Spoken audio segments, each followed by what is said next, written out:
I know you don't smoke, but if you were to get hit by a tobacco truck, would I become president? My age, I might fall over right now. You never know. Yes!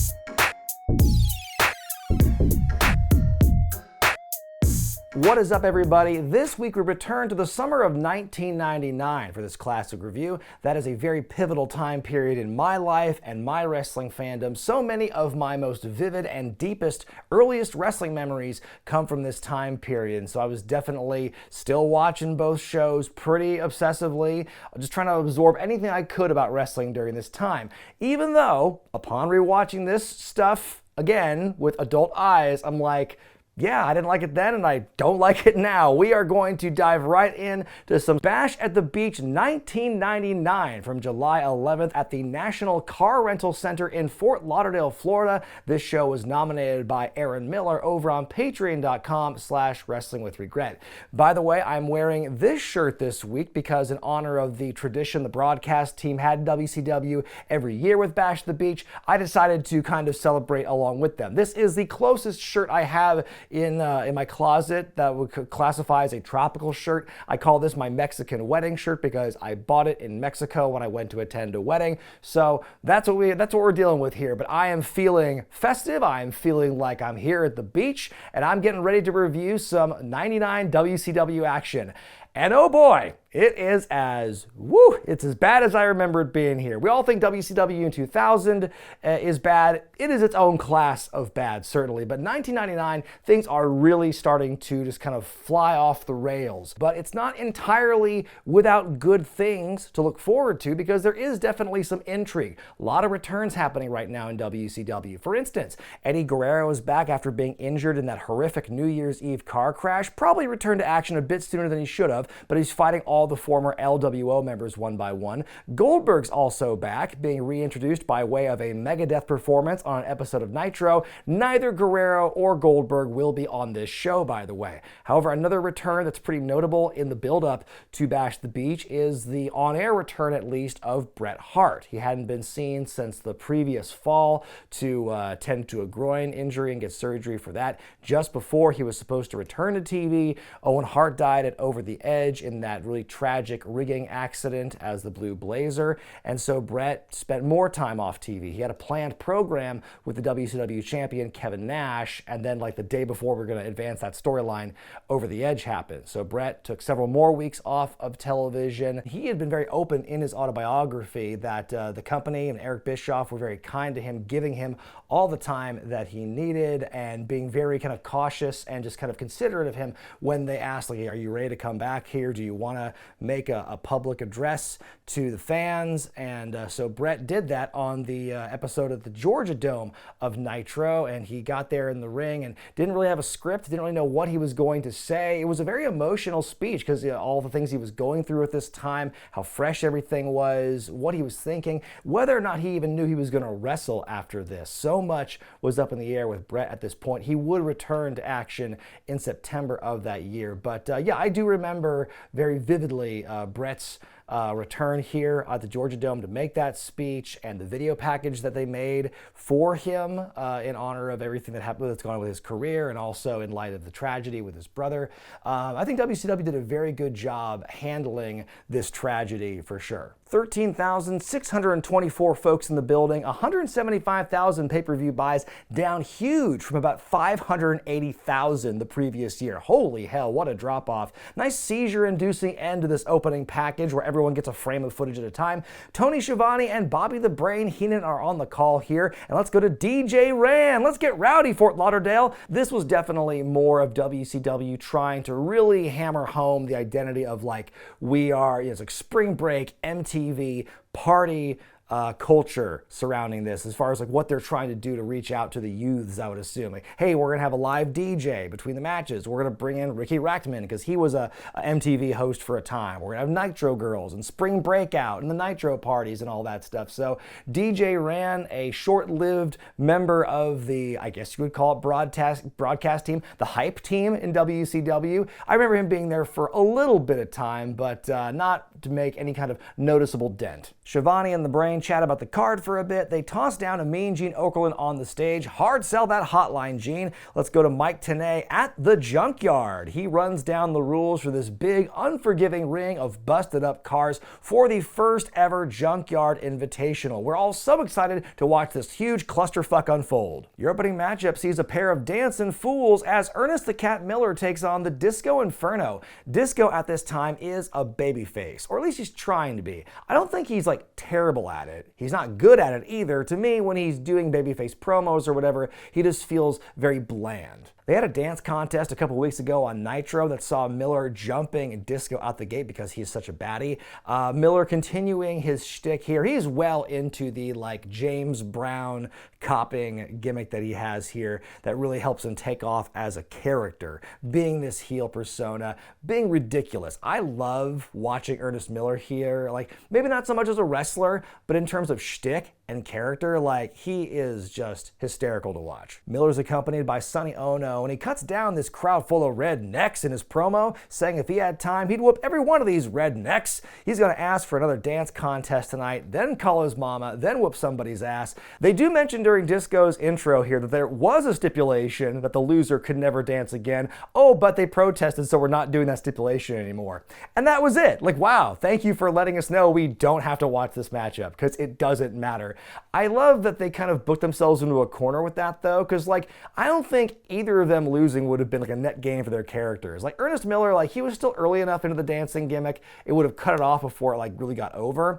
And then for Disco, if you're a babyface Disco Inferno and you lose the ability to dance, like what do you have left? Like what do you have left? Like, oh, I can't dance anymore, oh, what do I got? The cat tells him to hit my terrible network dub. Miller's doing his dancing, doing his best James Brown, Disco doing his taunt for a bit. I love that Disco is the babyface here, but Tony Schiavone will not give him that at all. He's like, he's not even leaving his feet. Like he's burying Disco trying to do his dancing, and he's the babyface. But this time Disco avoids the sneak attack by the cat, and the match continues. A lot of Disco waiting for Cat to get into position to do other things. Ernest hits a big kick to the head, and he turns the tide. Sonny Ono on the outside with some flying karate kicks. How many managers do you know who could get up for kicks like that? Miller with a blatant low blow. Disco tries coming back again. Takes a big kick, but Ernest just taunts for the longest time, which costs him. The last few years on this show, they always bring up on commentary just, oh, the history of Bash at the Beach. Hey, 1996, the biggest moment in wrestling happened. You never know if something like that big's gonna happen here again. It's kind of like when WWF would always go like, hey, Survivor Series, remember Montreal for like 20 years? Disco gets up and dives off the second rope with an elbow. He comes off the ropes, but eats a pair of big side kicks by the cat. We get an eye rake. The referee is distracted. Miller tries to put on one of his dancing shoes, but Disco stops him. He hits him with the shoe. Still not enough. Why do we need so many near falls for this particular match? Disco takes out Ono on the apron, but Cat gets the shoe on and kicks Disco in the head with it. The cover and the win, but don't worry, both guys still get to dance. I'm going to give it 2.5 stars out of 5. I thought it was a serviceable opening match. I did find it kind of funny, though, that the shoe was enough to take out Disco, but not Ernest Miller. Mark Madden's in the web zone with Judge Mills Lane, America's favorite judge, and he's going to be the guest referee for the Piper Bagwell boxing match later on. How will he maintain order? Mills talks about getting it on a few times. He says he'll cut the guys a little bit of slack tonight, but not a ton. Heenan with the line of the night. You know why he let the fight go on? He has Holyfield. He said, are you in trouble? He went, huh? Up next, look who's getting a push in the Ric Flair presidential administration. It's Van Hammer as he challenges Rick Steiner for the World TV Championship. We get a recap of Van Hammer beating Disco a couple of weeks ago. Then he beat Hugh Morris after President Flair was interrupting the match, forbidding hardcore matches henceforth, making a really funny noise. But get the hell out of my match!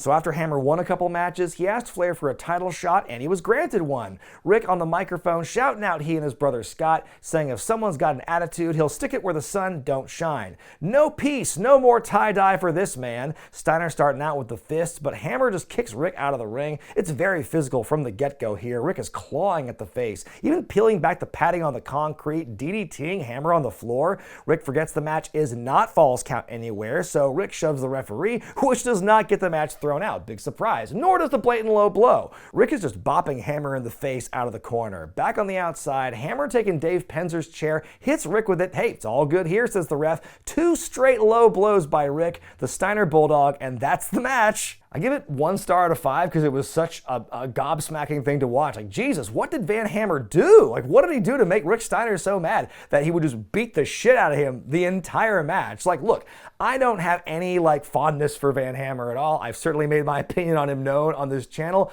but damn, he didn't deserve that. Back at the Junkyard, Mike Tenay getting everyone psyched up for the Hardcore Invitational. The referee holds this prestigious abomination of a trophy, the first version of the Hardcore Championship in a way. Well, folks, it just gets better from here. We're about to have a United States Championship matchup as David Flair, Rick's oldest and most physically incompetent son, defends against Dean Malenko. Yes, you heard me. The story here is that David has been pushed into the world of wrestling way before he is ready, and that's, not just a work. It is very much for shootsies, and he goes out there and he can't wrestle worth a lick, but he is constantly surrounded and protected by his dad, who is the president, and all of his cabinet. So Arn Anderson and Little Nate, Charles Robinson is the referee, and Asia is involved. It's a whole big thing, this whole conglomerate, specifically protecting David Flair here. He's even given this World Championship match in Chicago, where the owner of the United Center promised to build a statue 10 times the size of the Michael Jordan one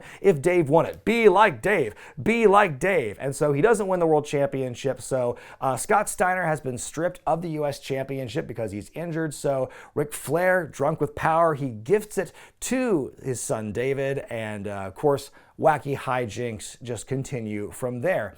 This, to me, looking back at it, first of all, when I first saw it in '99, my first instinct was, oh, they're just clearly ripping off what's going on with the World Wrestling Federation, because Shane McMahon, Vince's son, has recently come into things as a character in storylines. And so, hey, WCW's doing this thing where another executive's possibly unqualified son, gets into the ring. But at least with Shane McMahon, at least that guy has some charisma, and even if he wasn't the best wrestler in the world, he could still move around a bit and take bumps and generally look good in the ring in that sense. David Flair was never ready, and the fact they put him in this position, it's like they're kind of messing with him here, but at the same time, looking back at it as an adult, I'm like, this feels like something that's just years ahead of its time in terms of a purposefully ironic storyline where look at this completely inept, incompetent boob of a wrestler just getting all this glory and everything because of who his dad is. Maybe the storyline is just overall commentary on Nepo babies in wrestling, I guess, or just nepotism in the corporate world, but I don't know. It just feels like, again, it's apples and oranges, because at least with Shane McMahon, he was annoying, but he was also entertaining in a way and could hold for his own in the ring. Well, David could not. David was the antithesis of Ric Flair in every possible way, including the promos. This kid, I don't know. You know what it also reminds me of? It's those SNL skits with Chris Farley and Adam Sandler, and Farley's the dad who's screaming let the boy mow your lawn, let the boy be your dog, and then Adam Sandler's just speaking all quietly. He's kind of a simple kid. That's what David Flair reminds me of here. There is this backstage promo I saw with Ric Flair in the cabinet. Flair's doing all this talking, Ric Flair I should say. He's doing all this Ric Flair stuff, talking, toss over to David. What do you got to say, champ? I recognize that I am the United States champion. I am David Flair. I am Ric Flair's son. If that's not a bit, then someone get this guy the hook. Anyway, Dean is part of the anti-Flair contingent and does not deserve this. David is accompanied by Papa Rick, Little Nate, Asia, and Tori Wilson.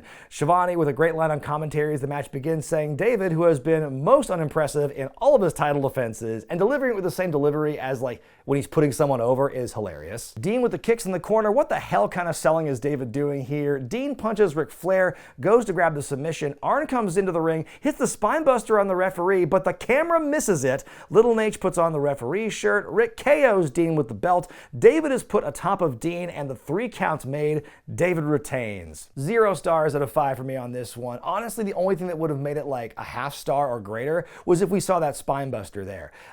Eric Bischoff said in his podcast about this show that this particular match, it would have been better for getting heat on TV. And I actually agree with him on that because, yeah, you could have this storyline and have it just end this kind of cluster schmoz thing and get more heat for David on a pay-per-view.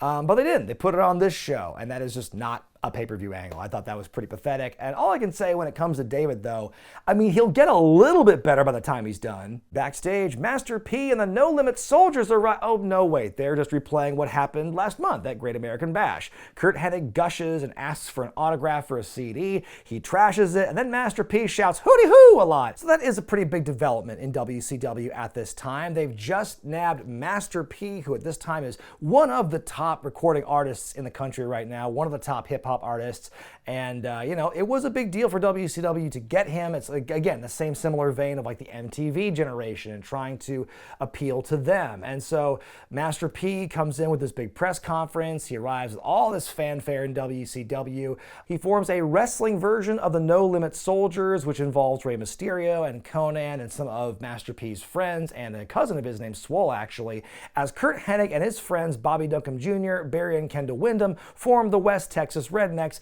which of course gives us, I think, WCW's greatest contribution of 1999, I Hate Rap. That's the Rap is Crap song, and it's really, I think, one of the real saving graces of creative during this time. Like, in an ocean of mediocrity at best, the Rap is Crap video getting to be able to be played and get exposed like that, I think, was pretty entertaining. I loved it growing up, and you know, it's always been an earworm for me ever since, and getting to see it kind of blow up again watching this programming is fun. But they are beating it to death. I have to say that, because they're showing the music video or the live performance like every episode of like Nitro and Thunder now. And when you're watching a bunch of like WCW TV in a binge format, you will see a lot of the West Texas Rednecks, and it is kind of grating on you. And here's the thing, the accepted lore that we have come to believe is that, you know, this song got really big radio play. A lot of different stations across the country wanted to play it. And that's all well and good, but I really wish they, like, I don't know, played a couple of clips on their programming of like of a DJ in some big market saying, hey, here's I Hate Rap or whatever. Like, just show us proof that it's actually getting on the radio. You're just telling us that radio stations are requesting it, but like the more I think about it, it's like, that could be bullshit. I just don't know, because we have no, like, if you heard Rap is Crap on the radio, or you heard that song I Hate Rap on the radio in 99, please let me know, because I can't really find any kind of verification other than, oh yeah, it was played on the radio, because that's the line they told us. So they show us the whole song and the music video in the hype package, then they go to the beginning of their live version. I'm like, oh my God, are they gonna do the whole song again? No, they cut to the live crowd in the match where we get the West Texas Rednecks coming out first. Let's hear the song again. The No Limit Soldiers is made up of Rey Mysterio Jr., Conan, Swole, and B.A. Brad Armstrong on one of his many gimmicks in his career. It is actually kind of an early version of Buzzkill, I think, because the brief times he's cutting promos as B.A., he does kind of steal the whole oh you didn't know thing that his brother does in the other company. Not present in this matchup, Master P, only the guy who's responsible for this whole storyline in the first place. Also, I guess they stole New Jack's look before the Dudleys or Finlay and Knobbs did. They're accompanied by a couple of other soldiers in Chase and 4x4, which is an appropriate name if I ever heard one. Like, when I first saw that guy on TV, I was in total shock. I didn't think people could get that big. In fact, it actually led to a rare break from Heenan on commentary. Now that is 4x4 in the ring. He's going to get on the outside. You know, he goes the outside. Conan says they're going to make the Rednecks toss their salads and peel their potatoes. Great. Little baby Ray asks for the call the soldiers. Hooty hoo. They mention on commentary that Swole's been trained by Brad Rengans. You mean Brad Rengans from Appleton, Minnesota? It's an 8-man elimination tag match, by the way, I forgot to mention. It starts out with Barry Windham and Ray, who outmaneuvers the bigger man. Seeing Brad Armstrong trying to act hip-hop is weird. Swole gets some time in the match, throwing many lowish clotheslines. We get Ray and Kendall for a minute. Then we finally see K-Dog and Kurt get in the ring. A very unpredictable-looking assisted dropkick by Ray into Hennig's face. Swole tries to cover Duncombe after dodging a cross-body, but there's a kick-out. Ray just comes in and cheats. Swole with a weird bad cover, and comes out. There's a scuffle with him and the outside members of the soldiers on his way out. B.A. and Kurt trade offense. It looks like they're trying to set something up twice, and it goes poorly each time, so Kurt just says screw it, hits the Hennig Plex to eliminate B.A. Ray Ray once again with a cowardly hit-and-run maneuver to help Konnan eliminate Kendall Windham. We get more brawling with 4x4 and Chase. What is their problem? Chase is just beating up Windham now and carrying him away. Konnan leaves with them, and he and Barry are both eliminated. Like, what the fuck? Who booked that for either of those guys? How could Chase get away with what he did, and why did Konnan leave with them and get himself counted out? We're down to Ray and Swole versus Curt Hennig. Barry comes back to the ring to take a bump. Chase chases him out of the ring. 4x4 keeps Curt from fleeing. Ray with a big splash off the shoulders of Swole onto Hennig. The cover and the win for the No Limit Soldiers. Hooty-hoo indeed. 2.5 stars out of 5 for me. There was some fun, fast action in this one, but man, some of those eliminations in the middle were just bad and didn't make any sense. And, I know it's the land of no rules for the most part in WCW. What's hardcore anyway when you've got blatant low blows and illegal tag partners just getting their shit in on people in front of the referee? Oh, and speaking of hardcore, folks, oh boy, we're going to get some hardcore wrestling here. Better get ready for it. It is the first and thankfully the last hardcore Junkyard Invitational from the Junkyard. So as I mentioned earlier, hardcore wrestling's been banned in Ric Flair's WCW, and so some people are upset by that. This has lit a fire under the King of Extreme, Hardcore Hack. The former Sandman on the Go Home Nitro issued an open challenge for this Junkyard Invitational, and then on Thunder we see Jimmy Hart recruiting a bunch of people as well to get in the matchup. And so we saw some glimpses of the Junkyard in the daytime, and now some time has passed. It is dark, and you really can't see what's going on here. We see the big circle of cars, and there's flaming barrels scattered around a bit. There's a helicopter getting some spotlight on there. We come to find out that the rules for this matchup are the first person to go to this fenced area and climb over it and to escape, both feet hitting the ground, is the winner. So the match begins. Let's just try and walk through it. It's dark as shit. I can't see anything. I can barely make out who is who here. Every couple of minutes, somebody new shows up you haven't seen yet. They do a thing, and then they're never seen again. Steven Regal's in this matchup. Welcome back to WCW, Steve. He was fired from WWF not too long before this for, failing drug policy. And Real Man's Man is no more. Regal's as big as a house here as he's back, and he's working with Dave Taylor and Fit Finlay. Public Enemy is back, apparently. We get a flipped car within seconds. Everything is just too dark or the shot is too shaky. Silver King is briefly electrocuted. People are taking bumps on a big old roof of a van.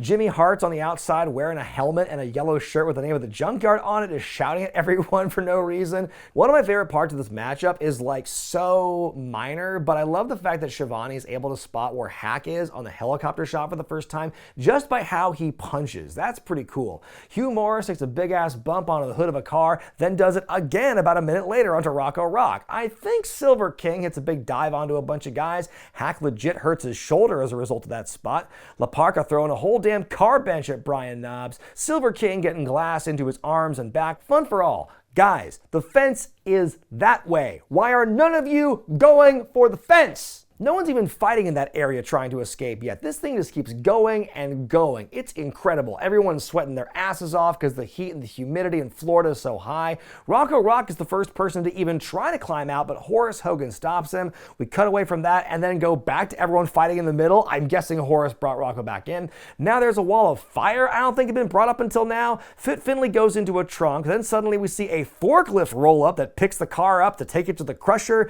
Finlay escapes with plenty of time to spare. The guy just keeps going on about his crushing business though. Oh, yo, I'm crushing the car. I almost killed a guy. Finlay manages to escape, kicks a flaming barrel over, and causes another car to explode, giving him time to escape and win.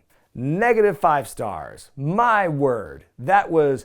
Whoo boy, I had never actually seen that thing all the way through, all 15 godforsaken minutes of this thing, and I wish I hadn't. I wish I had not seen any of this, because it was so bad. I mean, famously, nothing in this Junkyard was gimmicked. There was no prop car, we're gonna saw something down to make it break easier. Nope, they're just beating each other up with real car parts and dealing with real glass, Cry Me a River, and they're dealing with all this stuff, and there's no real supervision. I think the story was Arn Anderson produced this one, but he never produced a match like this in his life, so why would you expect it to be like this. As good as he is with building matches, I'm like, this is a whole other entity entirely.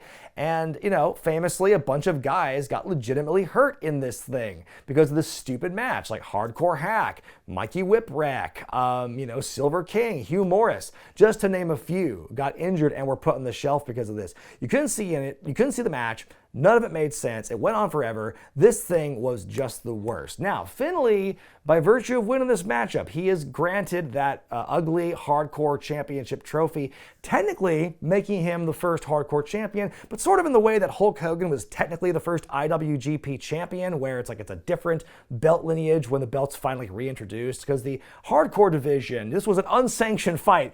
It's worth pointing out, because hardcore was banned, of course, here. So, you know, they would bring in a hardcore division later in the year with the hardcore belt you see up here in, I think, November it was. But yeah, if this was meant to be like the swan song of hardcore, this was, whew, what a shit show. Up next for the WCW tag titles, the Jersey Triad defend against Chris Benoit and Perry Saturn. Benoit and Saturn were cheated out of the tag titles by the Jersey Triad. That's Diamond Dallas Page, Bam Bam Bigelow, and Champagne Chris Kanyon. Three of everything. The teams have traded the belts a couple of times at this point, but now it's officially like free bird rule. All three guys get to defend the belts. And not just a case of like, oh, change the lineup match to match. They're doing this thing now where they're going to swap guys in as the match is happening. So if someone will tag in, go to the apron, and the apron guy comes up. It's actually pretty brilliant. It's very different at the time. These guys are also known associates of Ric Flair's regime, and Benoit and Saturn, along with Dean Malenko and Buff Bagwell, are part of that anti-authority contingent.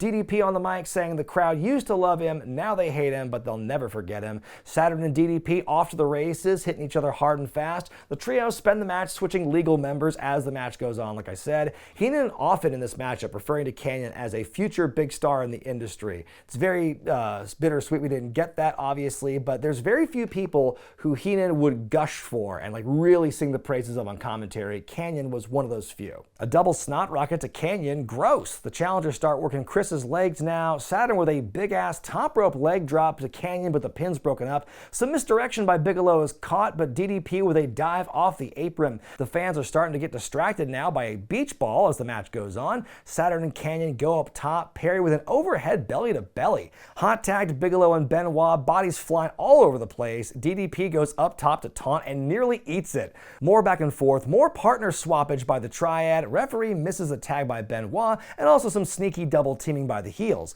Benoit takes a lot of offense as we get more distracted crowd members. Bigelow with the moonsault attempt, but nobody home. Another double hot tag, Saturn on a big run, diving onto both DDP and Kanyon. Out they go. Saturn off the top, Benoit off the top, DDP off the top to break up the pin. Kanyon's grabbed a handful of the white gimmick while the referee is inadvertently kicked.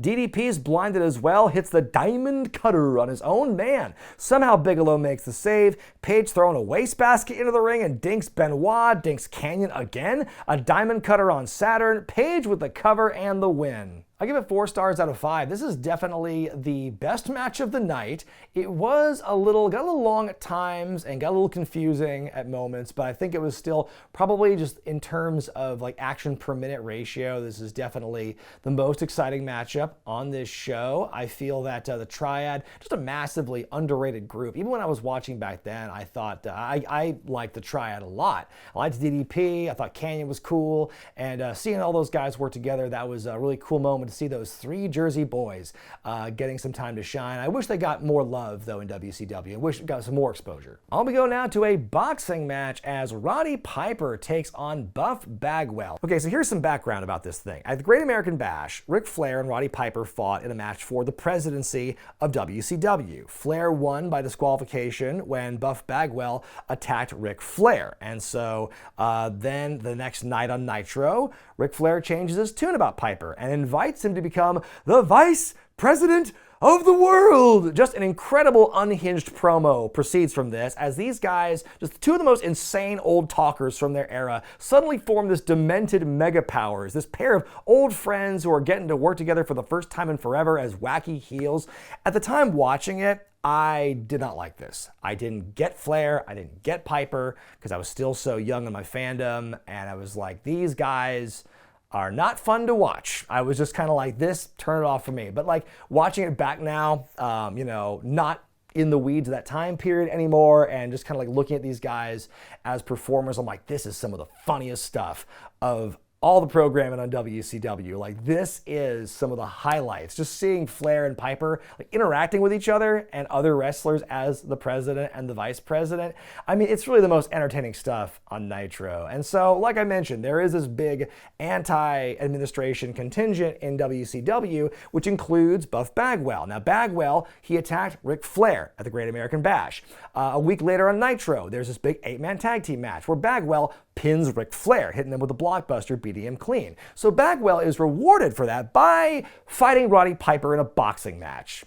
And for some reason, Judge Mills Lane is going to be the guest referee, the longtime boxing official who famously saw over the Tyson Holyfield fight where Tyson bit Holyfield's ear. He was also featured on Celebrity Deathmatch and most recently hosted his own Judge show, has randomly been inserted into this match and says he's going to referee the match in California, Florida. Michael Buffer introing the match saying it will be like no other, we can only hope. Flair is Piper's cornerman, Buff bringing out a corner person of his own, his mother, Judge Judy Bagwell. Wow, what a great, strong babyface move for Buff, that is. Really makes him seem like a total badass that I want to get all my cheering behind. Mills Lane says, let's get it on, and they do. Bagwell has one of the worst boxer stances. He moves around like he's in the punch-out game. Piper with a lot of shots early on, Buff with some weak-looking shots of his own. Piper is stunned, but Bagwell doesn't take advantage. My word, this worked fight looks like shit. Either way, Piper is clearly outclassing Bagwell in this round, which does not bode well for the hot young upstart fighting the authority. Flair is seen blatantly spraying something on Piper's gloves in between rounds. Round 2 begins, and that mystery substance takes immediate effect.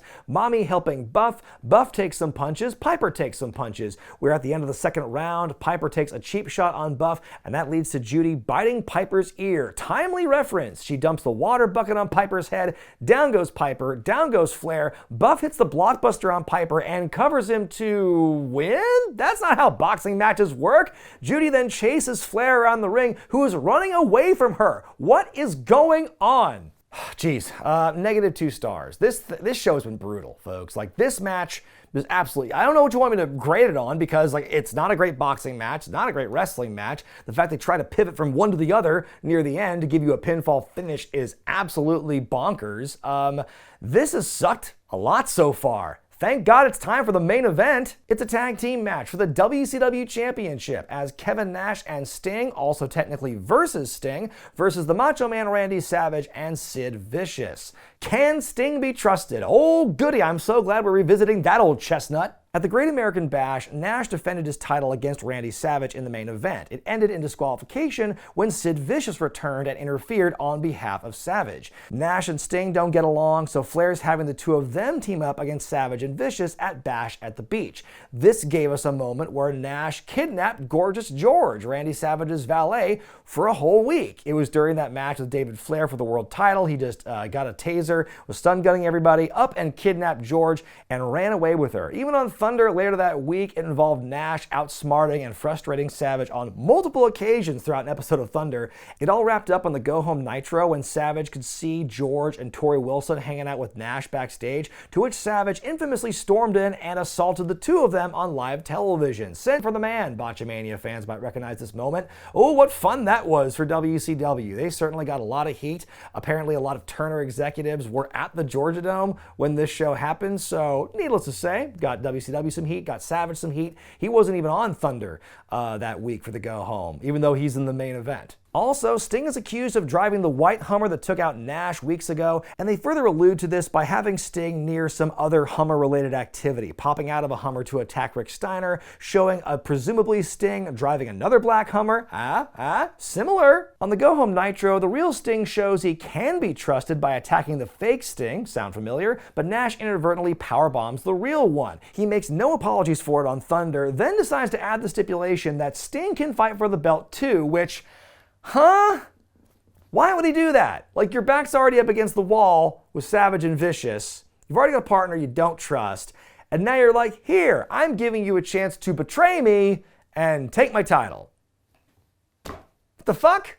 As the match begins, we see Gorgeous George showing off clear signs of abuse, but the announcers don't even mention it, which, why have it if they won't talk about it? George has suddenly seemed to switch allegiances, though, going to the side of Nash as the match starts off. Sting is off to a good start against both Savage and Vicious until the baddies take over, and Sting's spending a lot of time beating up Sting. Sting fires up, finally in comes Nash, hitting all his big moves. Sting on the outside doing his trademark dive into the barricade. Medusa and Miss Madness 1999, aka Molly Holly, hit a cheap shot. Sting fights out of the chinlock, accidentally headbutts Sid in the dick. Hot tag to Nash and Savage. Medusa and Madness enter the ring, but Sting fights them off. Many Stinger splashes to the baddies. He even takes out his own partner with all his splashing. Gorgeous George is now on the apron as the fans chant Goldberg. George with the worst low blow ever on Nash. Wow, who could have seen that twist coming? Savage hits the elbow drop. We get the cover, the win. Savage is the new world champion. All the ladies look sad for some reason as Macho celebrates and we fade to black. I'm going to give this one 2 stars out of 5. It was a match that defied wrestling logic in many ways, just on the premise alone. Sting was just there to me, offering very little to me in terms of the story, like his placement there, especially with that stipulation. It just didn't work. I don't like that. I mean, I can accept a tag team match where like one team is trying to win the championship, but the partner being added there, it just adds a level of confusion that they didn't really play up on in this thing. And the twist at the end with George, it was very predictable, not very satisfying. But hey, news is not all bad. Randy Savage wins a world championship again. That's really nice. Until the next night on Nitro, when he drops it back to a returning Hulk Hogan after just one day. My grade for Bash at the Beach 1999 is a D-. This was a hard, in a way, it was a fun show to get through because I love bad shows, but at the same time, I gotta relive these bad shows when I talk about them to you. And not to say that like everything besides a tag title match was terrible, like a lot of it was, most of it was, but not everything. And I think the tag title match was the only redeeming quality of the show. So many other things just totally whiffed or just bad booking and just bad results and bad optics. It's not a great show at all. And it's crazy to think that Bash at the Beach 2000, 1 year later, is somehow going to be even worse. But what did you think of Bash at the Beach 99, and how about this review? Let me know in the comments section below. Be sure to give the video a thumbs up if you like it, subscribe to Wrestling with Regret, and of course hit that bell icon for all the notifications. Well, you know what? It's been fun reliving the summer of '99 for the last several weeks here on this in the classic review this month. But next month, for the month of August, I'm going to do something a little bit different. It's going to be nothing but classic reviews every week for that month. There will be a few Summer Slams from years past I'm going to bang out during that month. But to kick things off, 2 weeks from now, I'm going to go off the beaten path a little bit. And in celebration of the 30th anniversary of this show, which recently happened, I'm going to go outside my comfort zone here and review the Super J Cup from New Japan Pro Wrestling 1994 style. I hope you guys join me on that one. But until then, I'm Brian Zane, and I'll see you next time.